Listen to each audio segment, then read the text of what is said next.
నమస్తే, welcome to Leo. Jagan ఇంటి దగ్గర మంటలు. అయితే ఇది దాదాపు ఒక 50 నుంచి 60 ఇళ్ళు తగలబడిపోయాయంటే కాదు. కనీసం ఒక 2 బండ్లు ఏమైనా తగలబడ్డాయంటే అవి కాదు. సో కొంత మంటలకి ఎందుకు వైసీపీ సోషల్ మీడియా ఇంత పెద్ద ఎత్తున ప్రచారం చేస్తుంది అంటే ఖచ్చితంగా దీని వెనక ఏదో ఉందని చెప్పేసి అయితే అనుమానాలు అయితే వస్తాయి. మొత్తానికి నిన్న సిట్ ఏర్పాటు చేయడం, ఈరోజు తెల్లారుజామునే తగలబడిపోవడం, దీన్ని ఎలా చూడాలి? అయితే మనతో పాటు సూర్యదేవ్ లత గారు ఉన్నారు. వారి విశ్లేషణ ఏంటనేది చూద్దాం. మేడం నమస్తే. నమస్తే. మనం చూస్తే జరిగింది చాలా పెద్ద ప్రమాదం కాదు. అదిగాక మంటలు ఆర్పడానికి ఫైర్ ఇంజన్ కూడా రాలేదు. జస్ట్ ఒక ఇద్దరు సెక్యూరిటీ ఆర్పుతున్నటువంటి మంటలకి ఎందుకు వైసీపీ సోషల్ మీడియాలో ఇంత పెద్ద ప్రచారం అంటే ఏం చెప్తారు?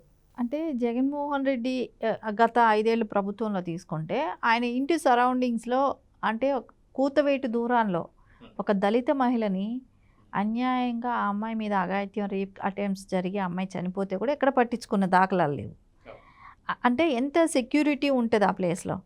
అలాంటి అంటే అంత కూతవేటు దూరం అంటే ఎంత దగ్గరలో జరుగుంటుంది అంటే వాళ్ళు ఎంత ధైర్యంగా చేసి ఉంటారు. దానిలో ఎవరు కుమ్మక్కైతే అట్లా చేయగలరు. అంత ధైర్యంగా ఎవరైనా బయట వాళ్ళు ఎవరైనా చేయాలంటే చేయగలుగుతారా? చేయలేరు కదా. సరే అంత స్ట్రిక్ట్గా సెక్యూరిటీ ఒక ముఖ్యమంత్రి హోదాలో ఉన్న ప్లేస్లోనే అలా చేశారు.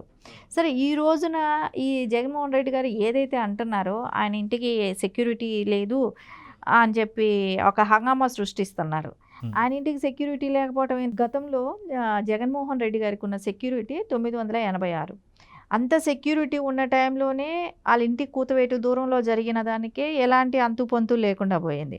సరే ఆయన ఈ రోజున కూడా ఆయనకి గవర్నమెంట్ ఇచ్చే సెక్యూరిటీ ఇస్తూ ఉన్నా కూడా ఆయన మళ్ళీ ప్రైవేట్ సెక్యూరిటీ కూడా పెట్టుకుంటూ ఇప్పటి వరకు కూడా ఎవరికి కూడా అంత సెక్యూరిటీ ఉండదు. అది కూడా కాకుండా ఆయన కట్టుకున్న వాల్సే కానివ్వండి, ఆయన ఇంట్లోకి తొంగి చూసే ఇది కూడా ఎవరికి కూడా ఉండదు. ఎందుకంటే అంత ఎత్తున గ్రిల్స్తో పెట్టేసి ఆయన కట్టేసేసాడు.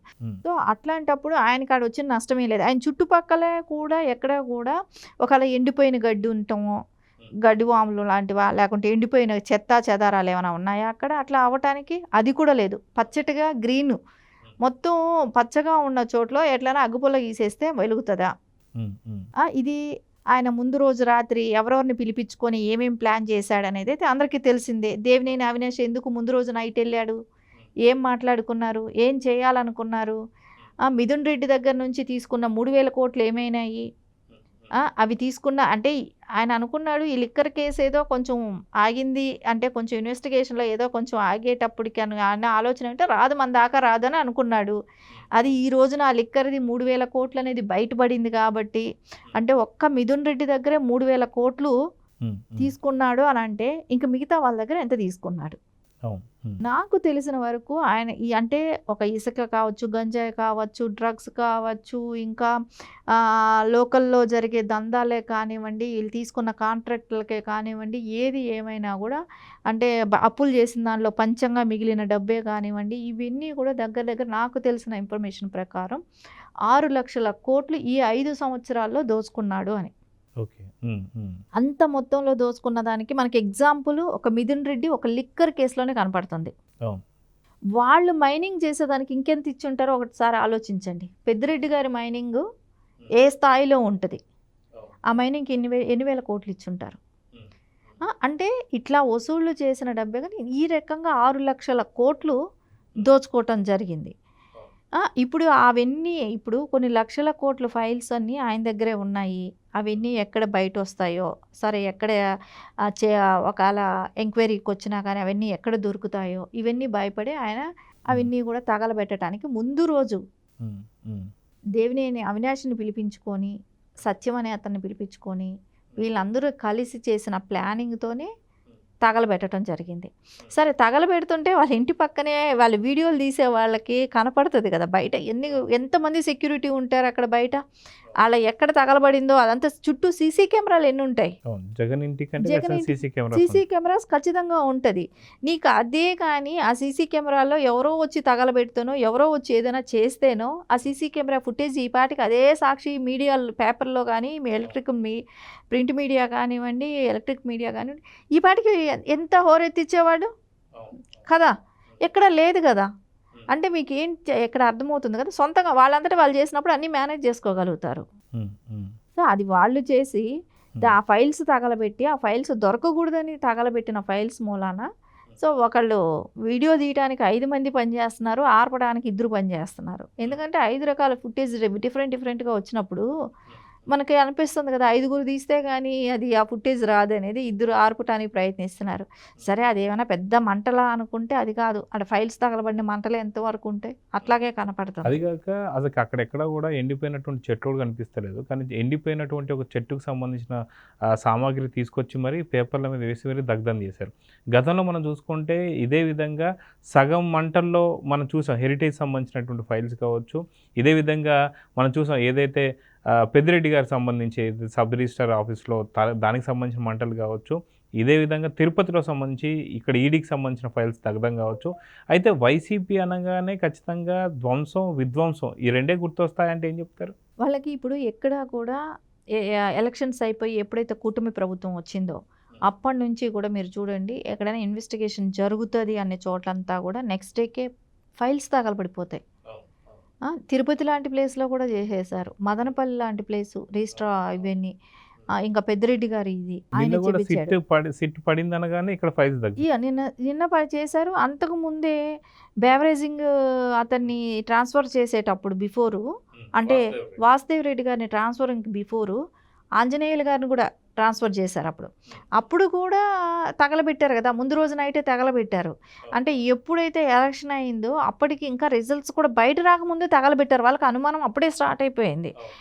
అవన్నీ కూడా దొరికితే ఇంకెంత వీళ్ళ విషయాలు బయట వచ్చేదో, ఇంకా ఎంత కుంభకోణం ఉందో అవి అసలు. ఇవన్నీ కూడా ఎక్కడ బయట వస్తాయా అని చెప్పేసి ఇప్పుడు అన్నీ తగలబెట్టడం చాలా వరకు కూడా ఇప్పటికైనా కూడా ఆయన తాడేపల్లి ప్యాలెస్ నుంచి తరలించడం అయితే జరిగిపోయింది. అలహంకా ప్యాలెస్లో ఆయన తరలించడమే కానివ్వండి, అదేలాగా యూకేలో వెళ్ళి అంటే లండన్కి ప్రత్యేక విమానం ఎప్పుడైతే వెళ్ళిందో ఆంధ్రప్రదేశ్ నుంచి, ఆయన సీఎంగా అంటే ఎలక్షన్స్ తర్వాత ఆపద్ధర్మ సీఎంగా ఉన్నప్పుడే ఆయన అప్పుడే తరలించాడు చాలా వరకు.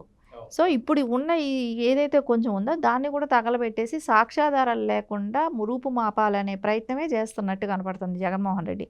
దానికి కూడా ఆయన తప్పించుకోవడానికి చేసే ప్రయత్నాన్ని కూడా కూటమి ప్రభుత్వం ఆయనకి సెక్యూరిటీ కల్పించలేకపోయింది అనే ఒక ఇది తీసుకెళ్తున్నాడు.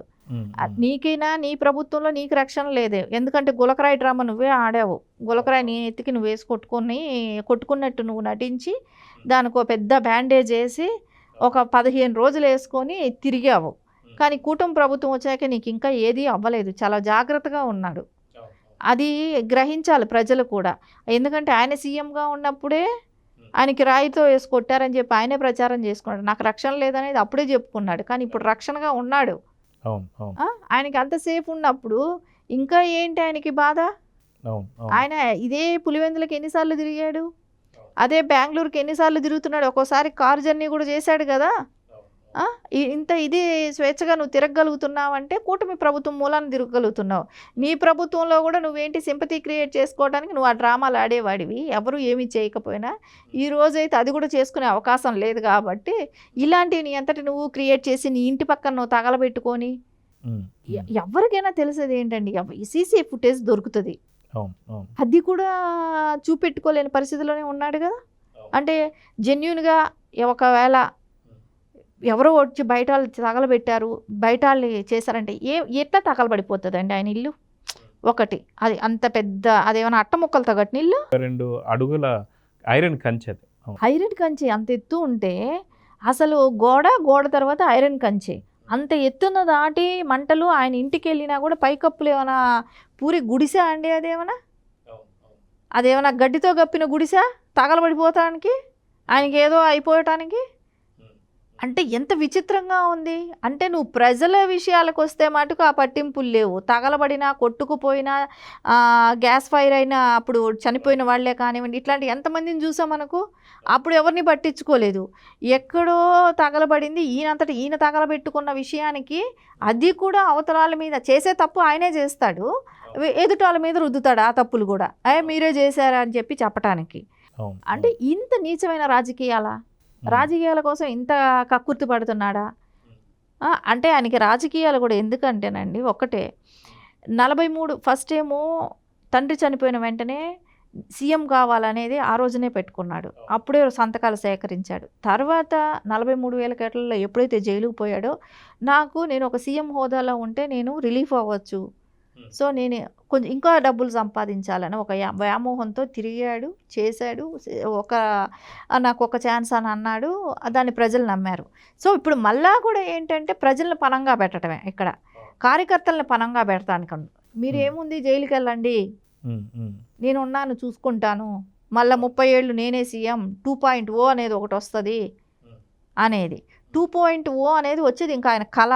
ఆయనకి ఎవరైనా చెప్పుండొచ్చు, ఆయనకి ముందే ఉంది కదా ఆత్మలతో మాట్లాడేది. ఆత్మలు రాంగ్ డైరెక్షన్ ఇచ్చుండొచ్చు. మేబీ ఆ రాంగ్ డైరెక్షన్లోనే ఆయన వచ్చి అలాంటి మాటలు మాట్లాడి ఉండొచ్చు. అవన్నీ కూడా ప్రజలకు తెలుసు. ఈయనకి ఆత్మలతో మాట్లాడే అలవాటు ఎలాగో ఉంది. దాని గురించి మనం సీరియస్గా పట్టించుకోవాల్సిన పని లేదు. అప్పుడప్పుడు మనం ఆ గతంలో పిచ్చోడి చేతిలో రాయని ఎట్లా అయితే అన్నారు, తుగ్లక్ పరిపాలన ఎలా అయితే అన్నారు, అప్పుడు ఒక అధికారం ఉన్నది కాబట్టి పట్టించుకోలేని పరిస్థితి, అనలేని పరిస్థితి. ఇప్పుడైతే మైండ్లో క్లియర్గా ఫిక్స్ అయిపోయారు. సో ఈయన పబ్బం గడుపుకోవటానికి ఎవరినైనా పణంగా పెడతాడు అనే ఒక ఉద్దేశం అయితే కార్యకర్తల్లో కూడా వచ్చేసింది. సో ఇట్లాంటి చీప్ ట్రిక్స్ మూలాన కాదు, కానీ తప్పు చేసినాడు ఎప్పటికైనా దొరుకుతాడు కాబట్టి ఇట్లాంటి ఫైళ్ళు ఎన్ని దాఖలు పెట్టినా నిజాలు అనేది ఎక్కడో ఒక చోట దొరుకుతాయి. దీనిలో తప్పించుకున్న ఇంకో దానిలోకైనా వస్తాడు, ఎక్కడో ఒక చోట దొరుకుతాడండి. దొరికినప్పుడు మటు ఖచ్చితంగా వీటికన్నిటికీ సమాధానం చెప్పాల్సిన టైం అయితే వస్తుంది. సో చూద్దామండి, ఖచ్చితంగా 2.0 అంటున్నారు జగన్, కానీ 2.0 ఎక్కడనేది కూడా చెప్పలేదు. సో చూద్దాం అది జైల్లోనా లేదంటే ఇంకెక్కడ అనేది. సో నమస్తే. నమస్తే. Please subscribe to Leo News for more videos.